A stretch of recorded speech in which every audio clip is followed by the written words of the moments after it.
what's going on, everybody? This is Pastor Shay, aka Chaplain G, coming back at y'all with another word of encouragement for today.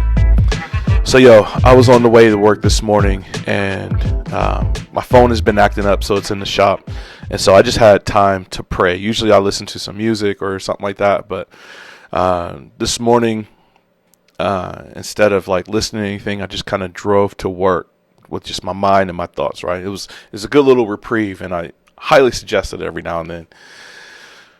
But as I was praying, man, I really got into this mode where I was like, God, I need your help.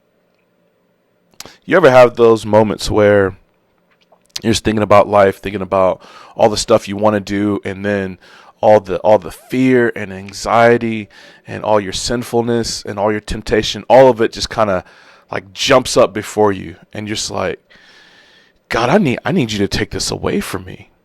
I need you to take away all these fears, all this anxiety, all these sinful patterns, all these temptations that keep trying to drive me into things that I don't want to do. And God, where are you?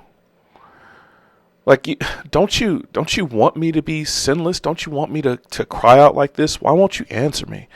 Why won't you take this away from me? Why have I been struggling with these things for so long? How come fear just seems to grip me at every turn?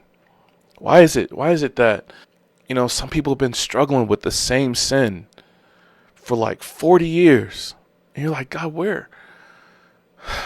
why won't you take this away from me? Where are you? Why hasn't it been enough time? And I found myself in the midst of this thought, right? And this was another tempting thing. Man, this faith seems like it's good for nothing. If God won't even rescue me and take things away from me as I'm pleading, if he won't come to my rescue in some of my greatest hours of need, then what's the point of this thing? What's the point of my obedience to this thing? And man, I know I'm not the only person that has those kind of thoughts. There's plenty of people around the world that struggle with, man, I have this faith, but it seems like this faith isn't working. And then they run away from it. Christianity is full of stories about people that go away from the faith, right? And then this verse came to mind, and it brought me some comfort. And if you are in a spot right now today where you're just like, man, I feel like I don't have much left to give. God doesn't feel like he's answering me. I don't know where he is. He's letting me go through the situation where my family is hurting. I'm hurting. My job is after me. God, where are you? Why won't you rescue me? Man, if you found yourself with those thoughts at any point, please hear this word of encouragement, man. And I pray it lifts up your spirits. This is 2 Peter chapter 3, verses 8 and 9. Check this out. It says, "But do not overlook this one fact, beloved, that with the Lord 1 day is as 1,000 years, and 1,000 years as 1 day.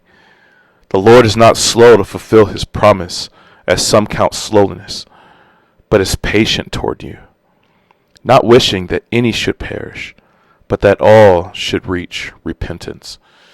I was thinking about that as it came to mind this morning, and I'm like, yeah, I'm talking to God who's not on my timeline. With him, he's not part of our space-time continuum. He exists outside of it. And so as I'm crying out to him for help, he has my entire life story in mind. All the good stuff, all the bad stuff. He knows all the good things that he's going to take me through, and he's going to be with me through all of the bad stuff that I'm going to go through. And still says that I belong to him and he loves me. I don't know what it is you're going through today. Today might be a good day for you. Today may not be great, and your thoughts are assaulting you. And for that, I'm praying for you, man. But please know this. God is not slow to fulfill his promises to you. I know it feels like God, where are you? Why won't you fix this now? Why are you making me go through this stuff? But he's not going to be slow to fulfill his promises, man. Some things are not at the depth where God is ready to take them away yet. There's still some kind of good that those things that are going in your life, they're fulfilling some purpose. I don't know what those things are. Believe it or not, I am not a fortune teller. I don't know what it is that your future has in store. I don't know what it is that my own future has in store, man. There's some things that I want God to take away from my life to hurry up and get me past some process or whatever have you. Like I'm ready to be done with it. And God is like, but I'm not ready to take it away yet.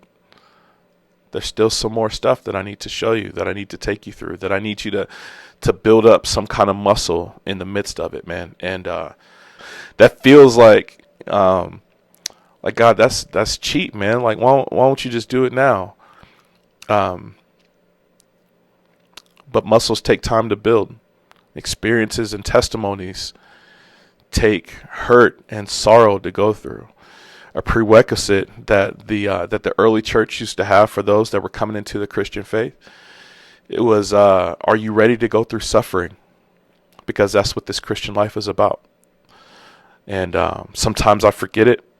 And a verse like this reminds me that God is not done with me yet, that he's still loving me and working on me and building me up to be more in the image of Christ.